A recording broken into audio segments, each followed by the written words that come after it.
Esqueça os heróis que nascem grandes. Esqueça os prodígios. Este é um mundo onde a magia se tornou a moeda mais perigosa. E portais dimensionais surgiram para infestar a Terra com monstros. Em resposta, a humanidade despertou, mas nem todos acordam para a glória. Alguns acordam para o sofrimento. No fundo da cadeia alimentar, preso em um ciclo vicioso de dor e dívida, estava Sandino. Ele era, oficialmente, o caçador mais fraco da humanidade. Seu rank era o 1, o nível mais baixo possível, um nível que não inspirava medo em monstros, mas sim o desprezo de seus próprios colegas. Ele era o caçador mais fraco da guilda. O mais fraco do país, talvez o mais fraco do mundo. Seu apelido entre os outros caçadores era o Coitado. A fraqueza de Dino não era uma questão de falta de treino, mas sim de uma limitação fundamental de seu despertar. Sua energia mágica, seu mana, era mínima. Ele mal conseguia usar uma habilidade básica sem desmaiar. A cada missão, ele voltava para o hospital, com ossos quebrados e músculos esticados. Ele não era um aventureiro por paixão, mas por necessidade brutal. Sua mãe estava acamada com uma doença mágica incurável, e os custos do tratamento eram estratosféricos. Sua irmã, uma estudante, dependia dele. Ele era o único provedor, forçado a enfrentar masmorras, sabendo que cada passo poderia ser o último. Seu coração carregava o peso de sua família, e a humilhação pública era apenas um detalhe na sua rotina de sobrevivência. Ele era um caçador de rank, que tinha o foco de um caçador de S-rank. Viver mais um dia. A mudança começou de forma sutil, naquilo que parecia ser uma incursão de masmorra comum. O grupo de caçadores, liderado pelo experiente Sonxia, adentra um portal de baixo nível. Eles estavam confiantes, limpando os corredores cheios de criaturas fáceis, esperando a recompensa padrão. Foi então que a anomalia se manifestou. No fundo da masmorra principal, havia outro portal, pequeno, quase invisível. Era uma masmorra dupla, um fenômeno raríssimo e perigosíssimo. A ganância venceu a cautela. Ignorando o instinto de perigo, o grupo de caçadores, liderado pela promessa de tesouros lendários, atravessou. O que encontraram não era uma caverna. Era um templo antigo, de arquitetura macabra, com estátuas de divindades com feições demoníacas e criaturas de pedra que pareciam observar cada movimento. A atmosfera era pesada, o ar era denso com mana antiga, e o medo primordial tomou conta de todos. Era um lugar projetado para o julgamento, não para a caça. O perigo se tornou real quando a estátua central, a estátua de Deus, se moveu.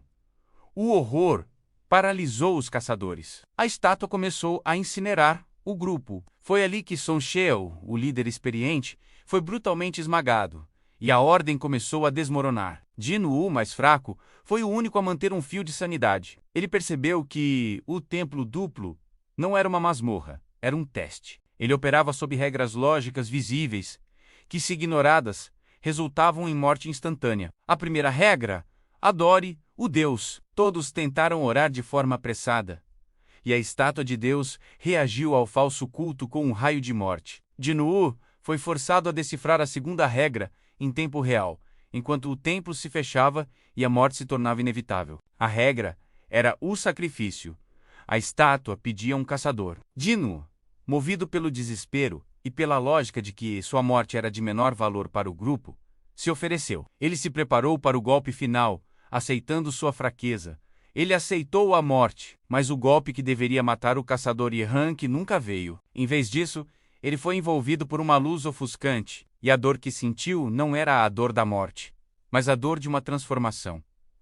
Quando ele acordou, a masmorra havia desaparecido. Ele estava sozinho. E o único rastro do incidente era uma ferida profunda em seu braço e uma interface azul e transparente que pairava diante de seus olhos. Era o sistema. Uma voz robótica inexpressiva o saudou dando-lhe missões diárias, níveis e status. O sistema era uma dádiva e uma maldição. Ele era o poder de subir de nível, infinitamente, algo inédito e impossível para qualquer outro caçador. Mas a partir daquele momento, sua vida não era mais dele. O sistema o forçava a cumprir tarefas brutais, muitas vezes humilhantes, sob a ameaça de ser enviado para uma masmorra de penalidade onde o monstro final era um lobo implacável e mortal. Dino aceita o fardo. Ele abraça a dor e o treinamento. Sua fraqueza era agora sua arma secreta. Ele se torna obcecado em subir de nível, em buscar o poder que o salvaria das dívidas, de sua mãe doente e de sua própria morte. O caçador mais fraco se torna o único no mundo a quebrar o limite de seu rank.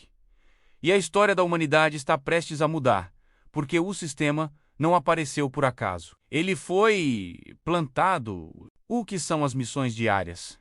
Quem criou o sistema? E quais segredos se escondem nas sombras que ele logo irá encontrar? Clique aqui no card e vá direto para a parte 2 do resumo, onde Sandino começa a formar seu exército de Cavaleiros das Sombras e enfrentar os primeiros monarcas. A ascensão é brutal. Chegamos ao abismo.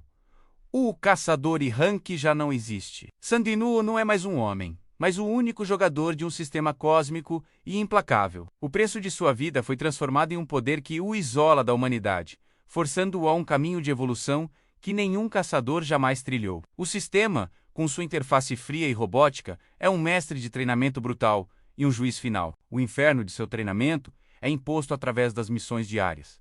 Elas não são opcionais. Falhar em Comprelás significa a penalidade de ser transportado para a masmorra de penalidade, um deserto árido e implacável, habitado por um lobo gigante e mortal. Dinu é forçado a lutar pela vida todos os dias, transformando a dor e a exaustão em níveis e estatísticas. Ele se torna obcecado em subir de nível, em buscar a força que lhe foi negada por tanto tempo. Sua constituição física muda drasticamente.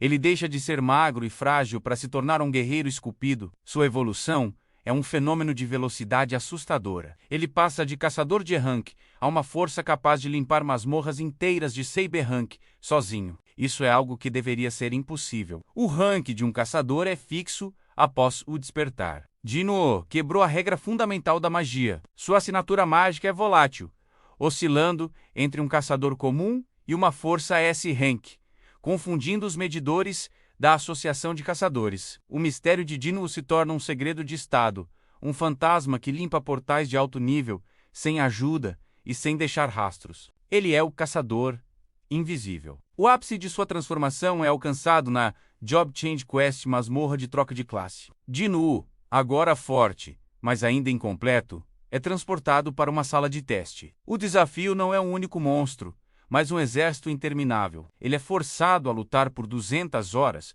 contra centenas de cavaleiros de alto nível. É uma batalha de atrito, um massacre contínuo, onde a resistência de Dinu é testada ao limite. Ele é esfaqueado, esmagado, e a cada golpe ele se levanta, impulsionado pelo medo da morte e pela promessa de poder. Ele usa sua inteligência tática, seu foco de jogador e sua força física recém-adquirida para sobreviver a onda após onda de inimigos. O ápice desta provação é o encontro com Ygritte, o Cavaleiro Sangrento. Ygritte é um ser de puro poder e honra, um guardião de uma era passada. A batalha é um épico silencioso, onde a espada de Dinu colide com a lâmina ancestral de Ygritte. Dinu é forçado a usar todos os recursos que adquiriu do sistema menos poções, habilidades de ataque crítico e a pura força bruta. Ele percebe que Ygritte luta com honra e, ao final, mesmo ferido mortalmente, Dinu prevalece pela persistência implacável. Ele derrota Ygritte, mas em vez de receber uma recompensa comum, ele recebe uma mensagem que muda tudo. Ele é coroado com a classe Monarca das Sombras. Esta classe não é uma simples evolução, é uma transformação na própria essência de seu ser. Com ela, ele adquire a habilidade definitiva, a que define o seu futuro e aterroriza o mundo. Extração de sombras. A partir de agora, ele pode ressuscitar os monstros que derrotou, transformando-os em seus fiéis cavaleiros das sombras pessoais. Eles são leais, poderosos e imortais.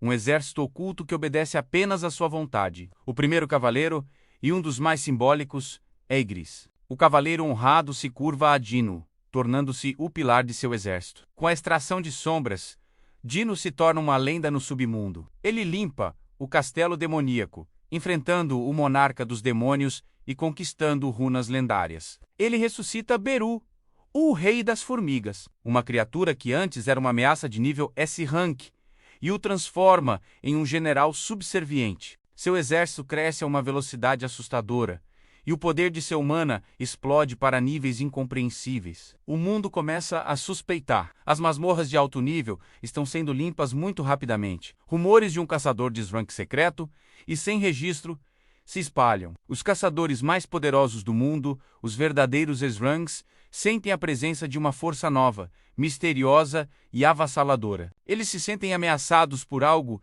que não podem entender. Dinu, agora o monarca das sombras, com um exército de elite sob seu comando, entende que o sistema não é um jogo. É uma ferramenta de preparação. Ele está sendo moldado e fortalecido para enfrentar uma ameaça que transcende o nível de monstros.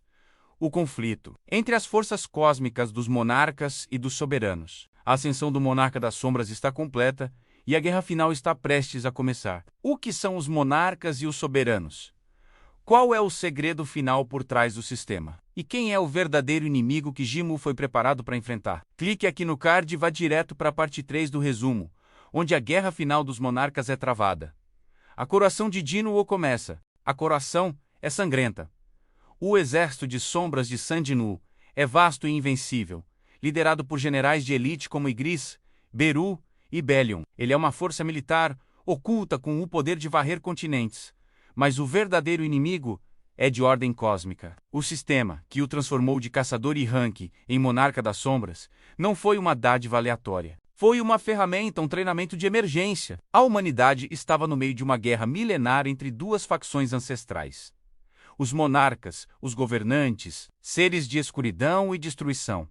E os soberanos, os fragmentos de luz, criadores da vida e defensores da existência. Os soberanos, ao perceberem que não podiam vencer a guerra diretamente, usaram um fragmento de sua própria luz para criar o sistema. O objetivo era encontrar um receptáculo humano, um caçador, com potencial ilimitado, que pudesse se tornar a única esperança. Sandinu, em seu momento de morte na masmorra dupla, foi escolhido. Ele não era apenas um caçador, ele era a arma final. A guerra chega à Terra através dos portais gigantescos que se abrem sobre os céus. Liberando exércitos de demônios, dragões e criaturas de pesadelo, os monarcas chegam para reivindicar a Terra como seu novo campo de batalha. O monarca da geada, o monarca da besta e o monarca da destruição. Todos seres de poder inimaginável se unem para aniquilar a humanidade. O mundo dos caçadores é lançado no caos. Caçadores de Srank, antes considerados deuses,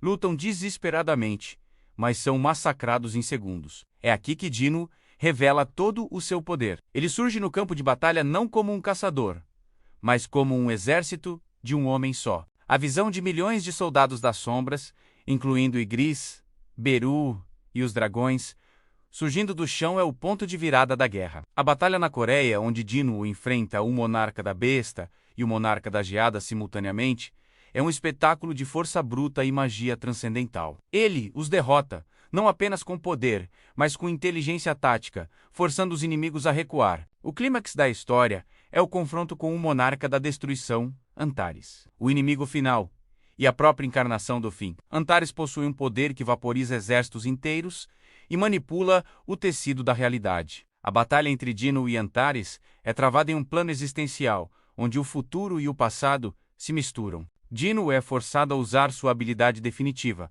a troca de sombras, para teleportar-se e enfrentar Antares em um confronto final. Usando todas as suas habilidades, runas, armas e a força total de seu exército, ele utiliza a lealdade de seus cavaleiros das sombras como escudos, como iscas e como força de ataque. No momento final da batalha, quando a vitória de Dien-Wu está garantida, mas o custo para a Terra é imensurável. O soberano da luz se manifesta. A guerra está ganha, mas as baixas na Terra são catastróficas. Dinu toma a decisão que define seu caráter.